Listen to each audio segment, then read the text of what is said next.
Witness testimony, one more time. What the witnesses really saw. What a tedious task. I guess being a lawyer does feel like this sometimes. There was blood on both hands of the assailant. I sincerely and distinctly remember that. However, I suppose you might say I didn't see the exact moment the stabbing transpired. If that matters a lot. I remember seeing the knife, and I remember seeing both of the attacker's hands with blood on them. I didn't actually see anything myself. No, not until I heard the scream. Anyway, the fact remains, there can't have been anyone else inside that carriage, or we all would have seen.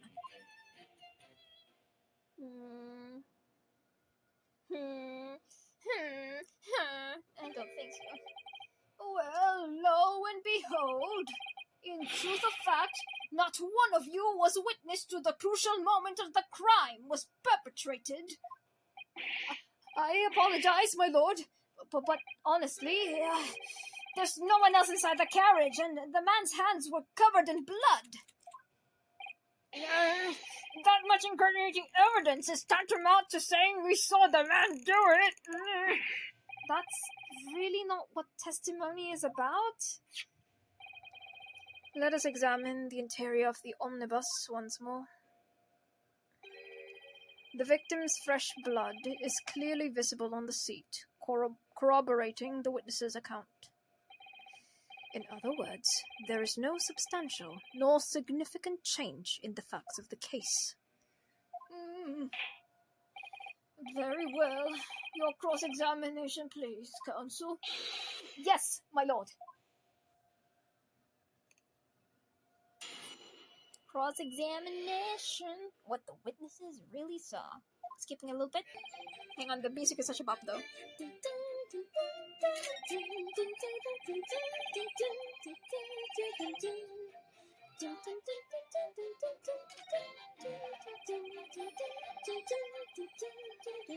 Yeah, I'm just jamming right now. Also, Beppo, you sly dog, you didn't see shit. Stop lying. Oh, man.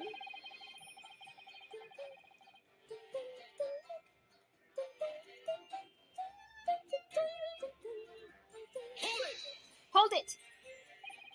And everything you saw of the incident was through the skylight on the roof of the omnibus. That's right. It was fiercely cold that night, but the glass wasn't frosted over. Oh yes, I remember I was shivering. It was so bitter.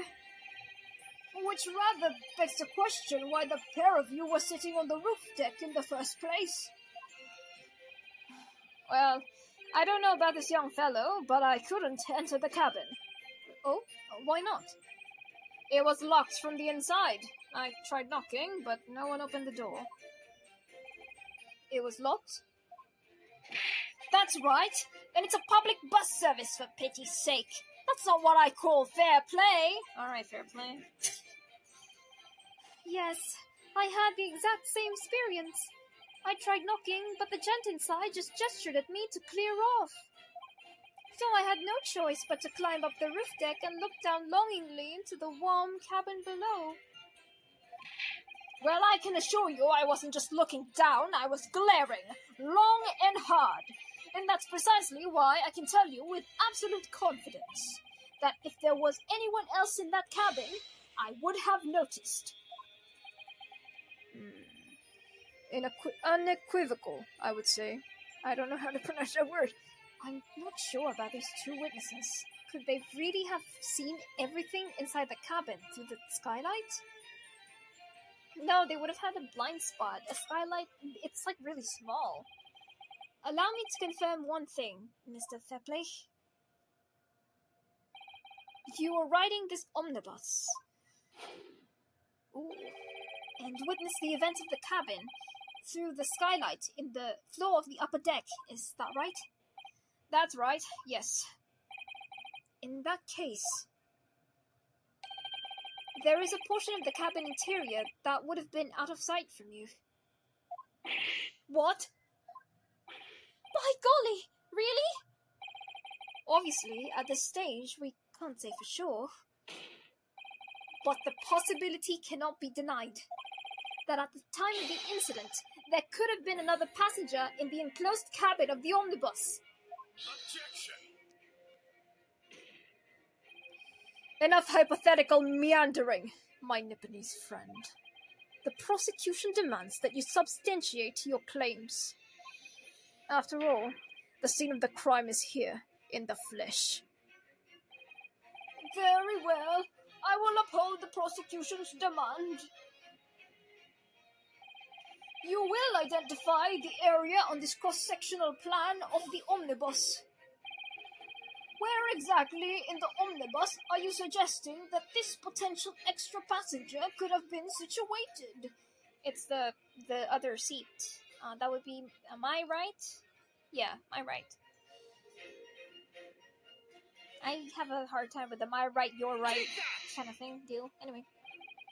Both rows of seats on the roof face in the direction of the travel, whereas the seats in the enclosed cabin face each other. Two gents wearing top hats. Ah, yes. You can clearly tell that they're gentlemen. Which means the visible part of the cabin, which passengers on the roof deck can see through the skylight, is as I've drawn here. Oh! That's right, my lord. As you can see, the seat opposite, on the one which the victim and his attacker were sitting, is obscured from view. In other words, if someone had been sitting on that seat, it's quite possible that these witnesses would have been completely unaware of it. Ah! I just screamed, ah! My fair play is shambling. It shambles. It's quite possible some phantom was sitting there. You Nipponese have a foreboding habit of obscuring the truth with ambiguity. You said, what did you say? I concur with the prosecution's rejoinder. In the British court of law, I cannot entertain this conjecture, counsel. That is, unless you're able to put a name to this mysterious passenger to whom you allude. Can you, Mr. Naruhodo? I mean, not right now. I honestly don't know. Who could have been? Who could have been in the other seat, which was out of sight from the witnesses on the roof deck? I have no idea. I have an inkling? I understand, my lord. The defense would like to put forward a name. You are a fool. That response was a desperate attempt by a man who has no notion of his own limitations. A toast to hard lessons not yet learned. Let us not delay, counsel. The defense is still to name the passenger in the other seat. I'm so sorry, my voice is like dying up on me. I can't do the Van Zyks. This could be it. This could be the chance I've been waiting to turn the trial into my favor. On that night, on the night of the murder, the peasant occupying the seat in that omnibus cabin that was obscured from the view was... Are we saying it's Mason or Magnus? Magnus, okay. The passenger in the enclosed cabin that the witnesses on the roof deck failed to see has to have been Mr. Magnus McGilded.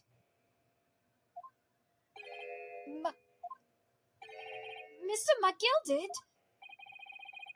What are you talking about, counsel? That's the name of the defendant. Oh, we're putting the blame on the mysterious person. Okay, convenient. Yeah, Van Zyk is not gonna be happy about that. Oh, wine throw. If I desecrate this chamber by smashing my hallowed chalice, do forgive the discourtesy. Lord Van Zyk! The poor janitor! People talk of those tiny island nations in the Far East as having a learned and culture of their own.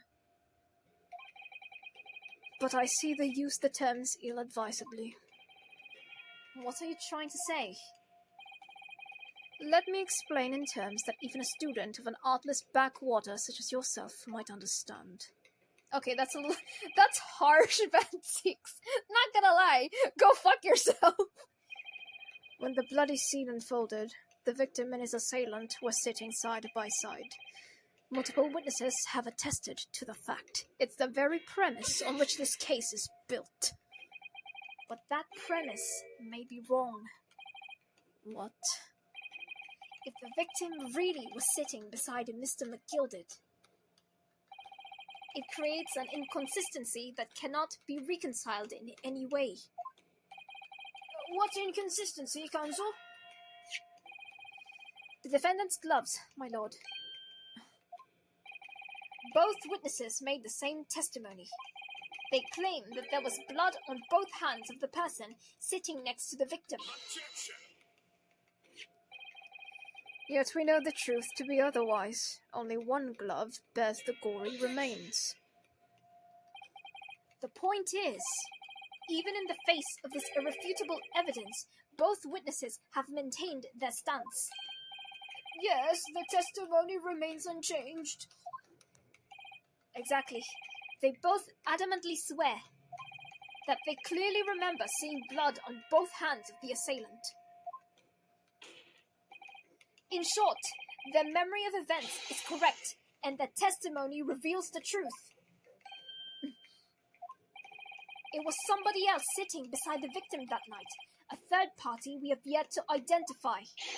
And the victim's blood was on that passenger's hands, both of them. Objection! And who was this third party? Obviously, the true culprit. Extraordinary!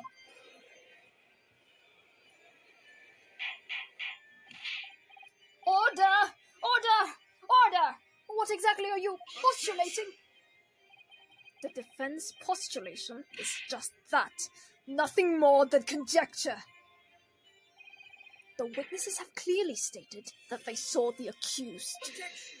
No, they didn't. They said they saw hands. But when elaborating on this testimony, Mr. Fairplay said the two of them were wearing hats and I couldn't exactly make out their faces. Yes. The tops of their heads were obscured by the roof. I could see the rest of them, though. Yes, that's right. Both gents were most certainly hatted. Hatters do tend to know these things, sir. Thank you, Mr. And what particular styles of hat did the two gentlemen sport, Mr. First? I'm afraid I don't remember. And you call yourself a hatter? The style of the hat makes no difference. There was no third passenger in the cabin. How can you be so sure? Because if there had been, the accused, Mr. McGilded, would have undoubtedly have offered to depose the fact. Unless, that is, you are proposing an even more preposterous explanation. That the accused failed to even notice the presence of the true culprit in the very cabin in which he travelled.